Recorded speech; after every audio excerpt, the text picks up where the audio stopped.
Si tu veux une bonne alimentation, une bonne hygiène de vie pour de meilleures performances, alors bienvenue sur la chaîne Football et Nutrition. Salut, c'est ton hôte Romuald, bienvenue dans cette nouvelle vidéo, toujours de la mini-série consacrée aux 10 facteurs de performance du joueur de foot. Et pour cette vidéo, on va se concentrer sur le facteur de la performance numéro 6. Donc ça va concerner les équipements du joueur.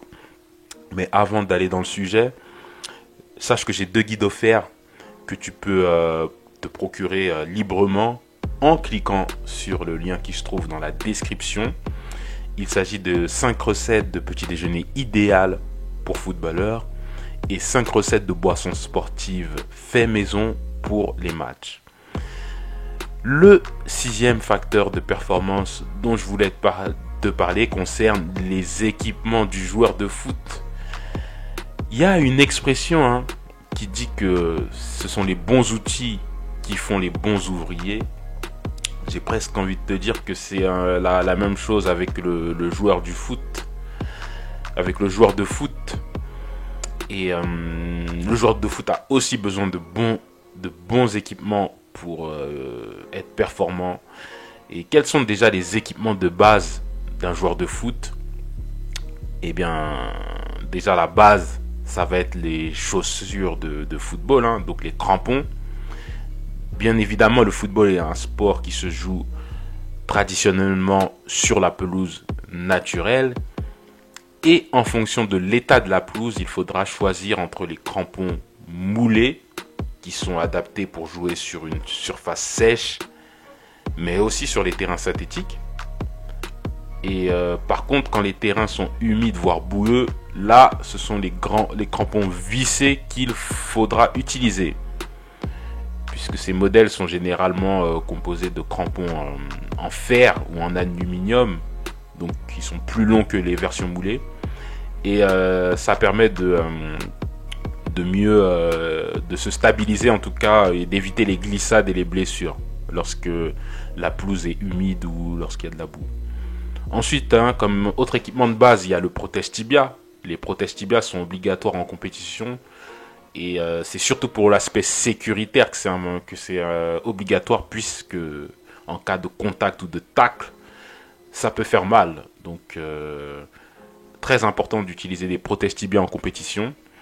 Et tu pourras penser à les maintenir à une certaine hauteur avec de l'adhésif, du ruban adhésif. Ou sinon, il y avait une marque, la Tip Top, qui permet un peu de... il y a des Tip Top qui permettent un petit peu d'élever, de positionner, de maintenir les protège tibia à une hauteur. Ensuite, il y a les chaussettes de foot qui doivent être assez confortables. Et pour les entraînements, tu auras besoin d'un short et d'un maillot d'entraînement en été. Mais quand ça va être l'hiver ou quand il va faire plus froid, là tu pourras mettre un pantalon d'entraînement et puis ensuite. Pour les goals, il y a aussi les gants. Et bon, je te passe aussi les autres équipements qui peuvent être utiles pour la pratique du football. Mais c'est important quand même d'avoir de bons équipements, de bons vêtements pour le football, puisque ça permet de booster la confiance. Parce que ça peut sembler être un détail, mais quand on a sa paire de crampons préférée, la paire de crampons de sa marque préférée par exemple, on peut se sentir mieux et être plus performant sur le terrain, donc à ne pas négliger. Il y a aussi autre chose à ne pas négliger, c'est tout ce qui va être équipement pour se protéger et pour prévenir des blessures. Donc j'avais parlé des protège tibia, mais il peut avoir aussi tout le strapping avant les matchs, avant les entraînements, notamment lorsqu'on a des délicatesses, je dirais ça comme ça, musculaires, ou même au niveau des articulations, par exemple, si on revient d'une blessure, une petite genouillère, voilà, ça peut aider. Par ailleurs, le fait de porter des vêtements propres et à la bonne taille aussi, c'est important. Et notamment des vêtements dans lesquels on se sent bien. Et ça pourra permettre justement d'avoir une certaine liberté de mouvement. Donc ne faites surtout pas l'erreur d'acheter des équipements juste parce qu'ils sont pas chers, mais prenez avant tout des vêtements et des équipements dans lesquels vous allez vous sentir bien.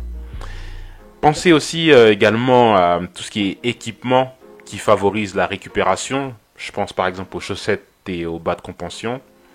Il y a aussi plein de vêtements de compression, hein. Notamment les maillots qu'on peut mettre